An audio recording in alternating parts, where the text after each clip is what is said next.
أعوذ بالله من الشيطان الرجيم بسم الله الرحمن الرحيم وإذا ضربتم في الأرض فليس عليكم جناح أن تقصروا من الصلاة إن خفتم أن يفتنكم الذين كفروا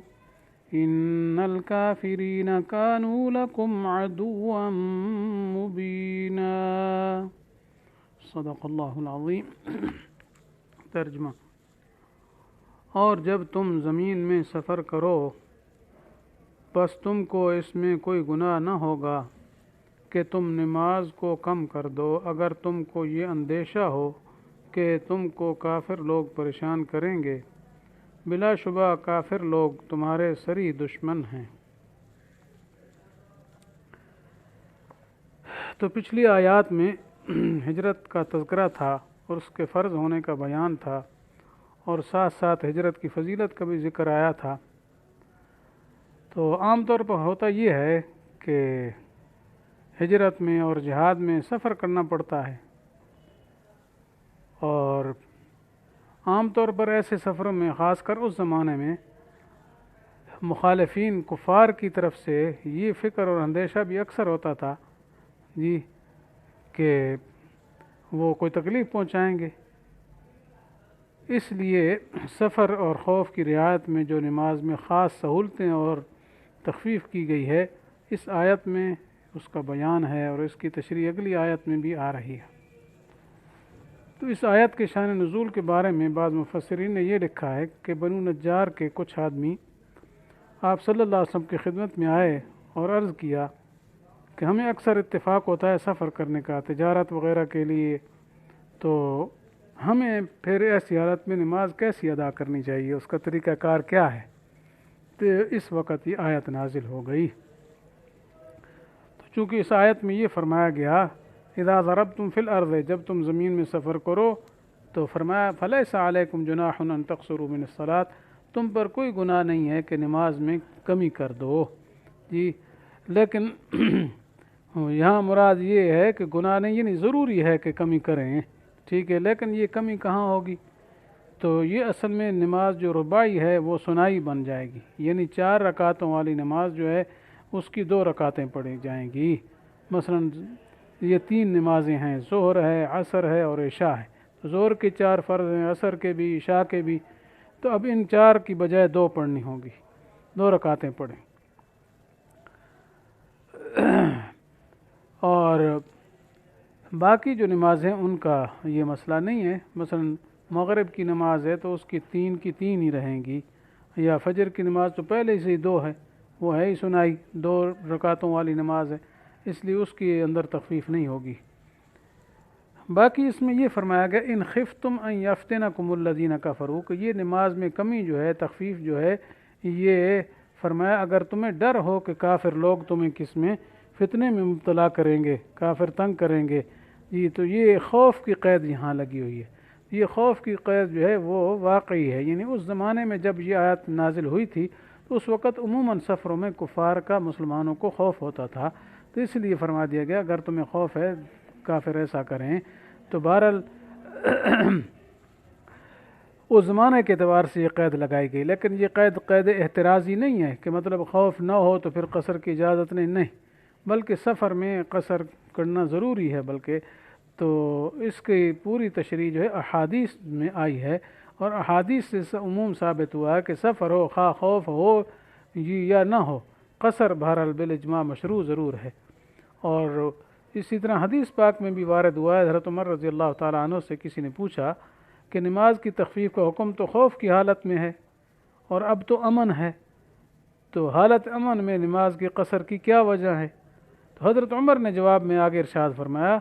کہ یہی خیال مجھے بھی ہوا تھا، اور یہی سوال میں نے رسول اللہ صلی اللہ علیہ وسلم سے بھی کیا تھا،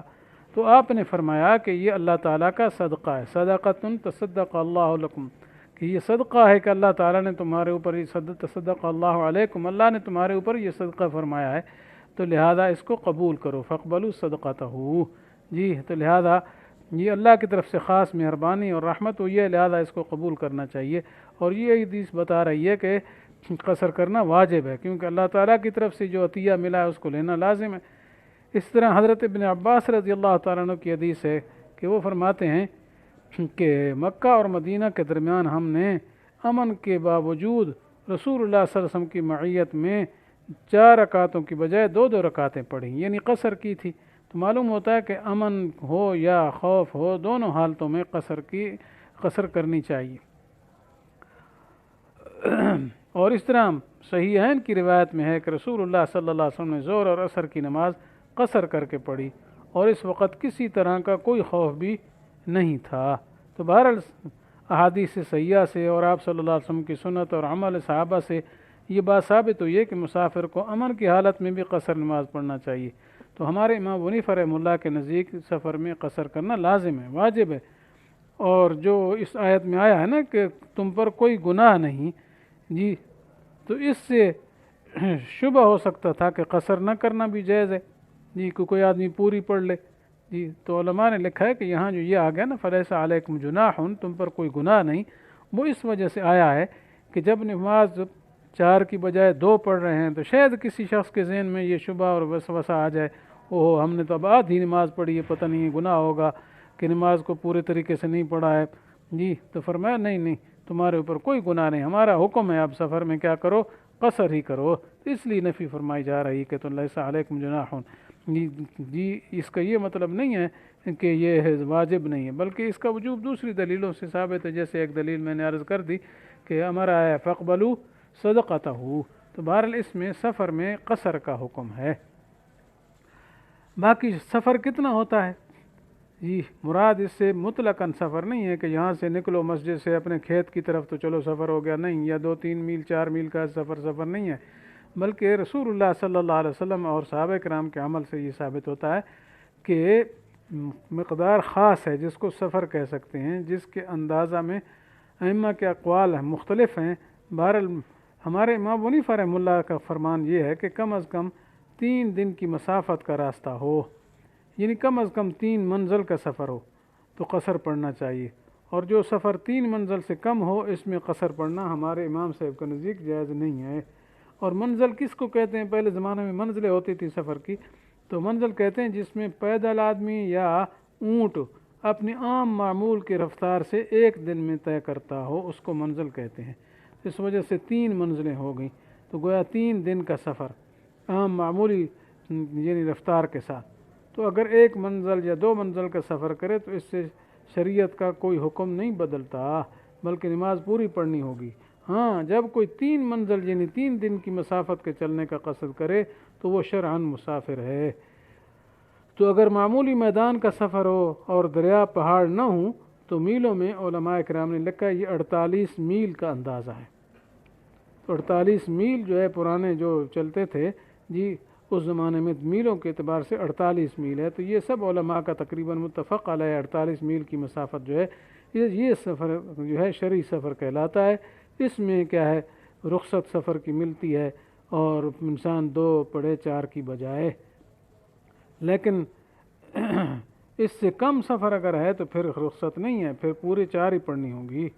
ہاں، جب سفر ختم کر کے اپنی جگہ پر پہنچتا ہے جہاں جانا چاہتا ہے تو اگر وہاں ٹھہرنا ہے اس میں، تو پھر ٹھہرنے میں بھی آگے تفصیل ہے کہ اگر وہ نئی جگہ ٹھہرتا، اپنا وطن نہیں کسی اور جگہ سفر کر کے گیا ہے، تو وہاں اس جگہ میں اگر 15 دن سے کم ٹھہرنے کا ارادہ ہے، مثلا 14 دن 12 دن 8 دن ہفتہ 10 دن،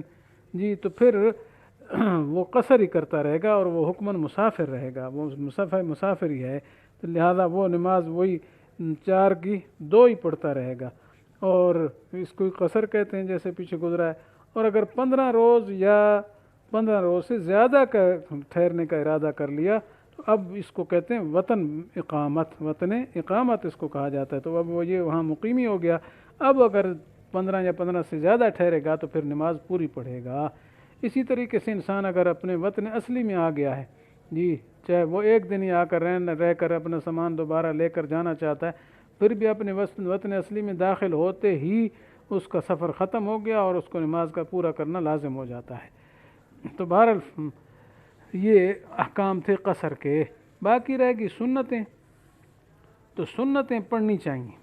سنتیں پوری پڑھنی چاہیے۔ جی لیکن اگر بہت جلدی ہو تو سنتوں کو چھوڑ دے تو کوئی حرج نہیں ہے، اور سنت کے اندر جو تاکید پہلے تھی وہ اب تاکید نہیں رہی ہے۔ اگر کوئی نہیں پڑھتا ہے تو کوئی گناہ نہیں ہے، لیکن بہتر یہ ہے کہ اگر انسان کہیں ٹھہرا ہوا ہے یا سفر میں کوئی جلدی نہیں ہے تو سنتیں پڑھ لے، البتہ فرض 4 کے 2 پڑھتا جائے،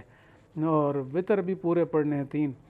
اور فجر کی سنتوں کی کوشش کرے کہ ان کو کبھی نہ چھوڑے، جی کیونکہ آپ صلی اللہ علیہ وسلم نے فرمایا لا تدعهما ولو تردتكم الخیل، کہ ان 2 سنتوں کو تو بالکل نہ چھوڑو اگرچہ تمہیں گھوڑے روند ڈالے، مقصد یہ انتہائی مشقت ہو تب بھی ان کو ضرور پڑھنا چاہیے۔ اس لیے فجر کی 2 سنتوں کو کہتے ہیں آکد السنن، سب سنتوں سے زیادہ موقع سنتیں ہیں، لہذا فجر کی سنتیں ضرور پڑھنی چاہیے، سفر میں ہو جی چاہے، ہاں درجہ پہلے سے ذرا کم ہو ہی جاتا ہے۔